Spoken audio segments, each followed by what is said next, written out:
everyone, I'm Natasha, and 2017 is over!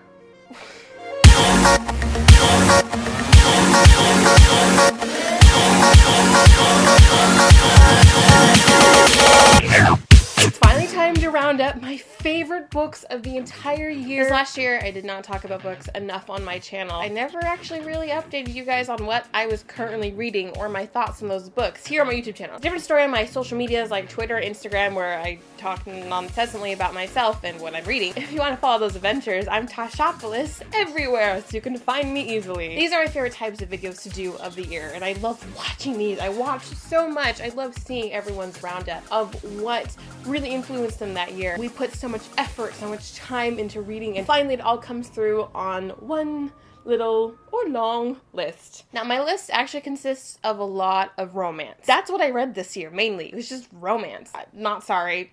However, the first book on my list hardly has any romance in it at all, and that is Scythe by Neal Shusterman. I actually literally finished this on New Year's Eve. I saw this last winter, and I knew I wanted to read it. I just have this thing about size and anything that has to do with red. I'm like, that looks like Red Rising, I'm not gonna like it. However, I put that behind me and I picked it up. I read this book in 2 days. If you know me and you know how I read, I don't read that fast. I maybe can read a book a week, if that. I did read it with the help of an audiobook, which was always my lifesaver this year. This is science fiction. I like the vast openness, the technology that's in science fiction. I think that's what I like about it best. This book is all about a society that has life down to perfection. They conquered death. However, we can't just have a world full of people living on and on and on and on. They're about 50 years into the discovery of immortality. There's no disease. You can basically shred yourself up and get put back together again. The only thing that really kills you is fire. We follow two main characters, and they are training to be Scythes. Scythes are the only people in the world who can bring true death. You have to train to be a Scythe for a year, and then you have the authority to kill people. This whole book was thought-provoking and compelling. The world in this book is the most interesting because it's our world, but it's perfect. And so the concepts that Neal Shusterman brings up are baffling to the reader because this isn't our world. We are afraid of so many things. We're afraid of death. We're afraid of cancer. We're afraid of the things that bring us to death. That concept in here doesn't exist. Murder doesn't exist. Even though the Scythes technically commit murder, that's not what they call it in this world. It really reminded me of Blade Runner, if you guys have seen the old one or the new one. I really like the new one with Ryan Gosling, but the world kind of reminded me of Blade Runner in a sense. I'll have this book and all my other books linked down below if you want to get yourself a copy. I only have 7 books on my list this year, and that's kind of typical for me. I don't read a lot, but then I read a lot. I don't know. I don't know what a lot is. I actually don't even know the number of books I read this year. I read fan fiction and stuff, so I'm constantly reading, but it's not necessarily something I can count towards my reading goal. I never thought a YouTube book would make it on my list, but it did. This is I Hate Everyone by You by Gabby Dunn and Allison Raskin. This book was a sponsored book on my channel this year, and I was so taken by surprise by this. I haven't read a YouTuber's book besides my friend's books, and I don't know these two at all. When the publisher suggested that I read this book, I was like, okay, sure, yeah, I'm up for it, trying something new. It's all told and text conversations and emails. It's about 2 best friends who go to college on opposite sides of the country. The characters are basically Gabby Dunn and Allison Raskin. I don't know much about these YouTubers. I did research them after I finished the book because I wanted to see like how alike they are to the characters. It's so wonderful to see YouTubers succeed. They actually made the New York Times bestseller list. This book impacted me. I got to see inside minds of a girl that's similar to me and then a girl that's not similar to me. I got to explore those aspects of a friendship and see how I could relate from my friendships to their friendships. If you're going to college or if you've been to college, you're going to relate to this because it's all about 2 friends trying to find similarities even though they're both changing extremely fast. It's basically pure dialogue. It's really easy to get through. I really admired the way it made me shift my mind and think differently about people. Next book on my list, I don't own. It's Sensibility by Jane Austen. So last year and continuing into the new year of 2017, myself, Zoe, Hannah, Maureen, and Joss from Scribbles Read, we all read Jane Austen's books in our book club. I'm very proud of the fact that I finished all of Jane Austen's books, and it was so much fun reading it with my friends and discussing it and doing live shows. But one book stood out in particular from Jane Austen's stories, and it was Sense and Sensibility. See, now I always thought I was a Pride and Prejudice girl because, you know, that's the cool thing. Now I love Mr. Darcy. I love the hate to romance trope so much, so I love that relationship. However, I related way more and enjoyed myself way more in Sense and Sensibility. Pretty sure Sense and Sensibility was my first introduction to Jane Austen. The movie came out in the 90s. I was born in 94, and my mom, of course, my mom is a movie buff, so she's like, you have to watch this. So I already knew about the story, but when I read the book, I loved the relationship between the sisters, and I loved the drama. The family's so isolated that you don't have all of that societal gossip that is in all of Jane Austen's books. That's why I really like this book, because there wasn't so much talk about, oh, why is this person up here? And, oh, have you heard about this person? Blah, blah, blah, blah, blah. If you don't know anything about Sense and Sensibility, it's about a family and they lose their father. This is actually his second marriage, and so he's now left a wife and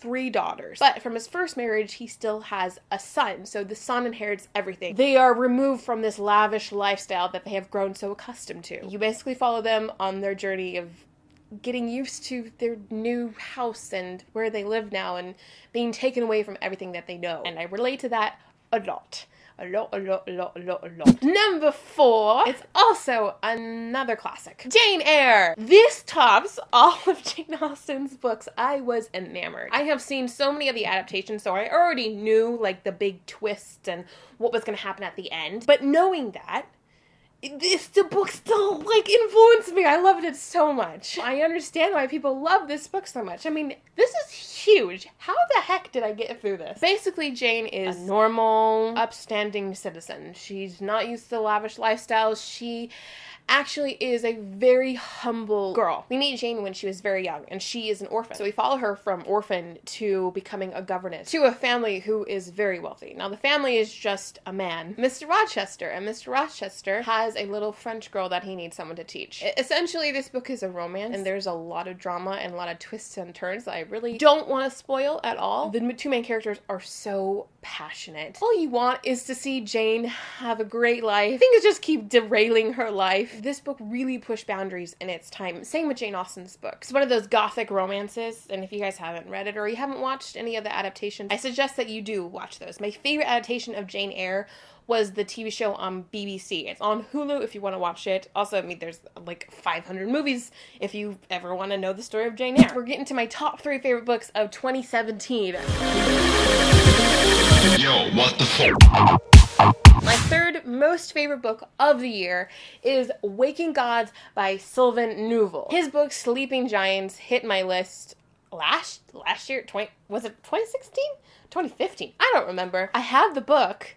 Have I ever opened this book? No, because I love the audiobook. The audiobook is what I would suggest the way you read this. My friend Jesse read this without the audiobook, and he said it was still just as good. This whole story is told from interviews and different points of views. You know some of these characters just through their dialogue. There is absolutely no description. The characters are telling you the story through what they see. This is science fiction. The first book, Sleeping Giants, is all about the construction of this giant.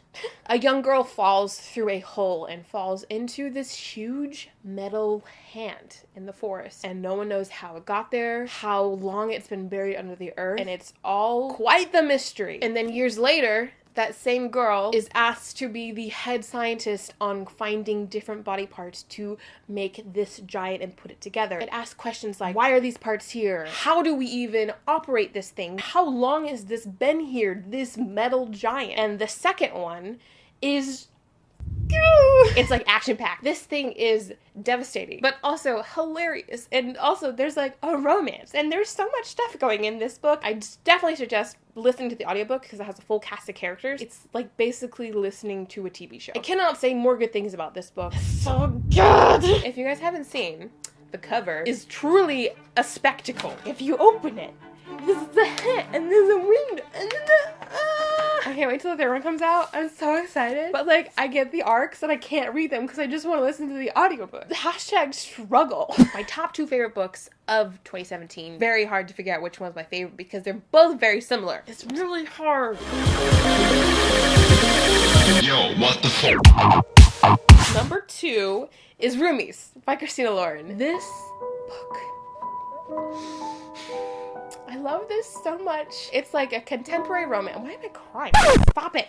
Christina Lauren, I adore these women. I read Christina's fan fiction way back in 2009, 2010. She wrote Twilight fan fiction, which was then created into the Beautiful Bastard series, in which now she has partnered with Lauren, and they have continued on an amazing career, and I couldn't be more proud of these ladies. They basically went from fangirls to authoritative professional fangirls, and I'm so happy and proud of that. This book is the book that I want to write. This is the feelings that I want someone to feel if I ever write a book. I read a lot of romance, okay? I feel like I have an authority to say, this is top notch.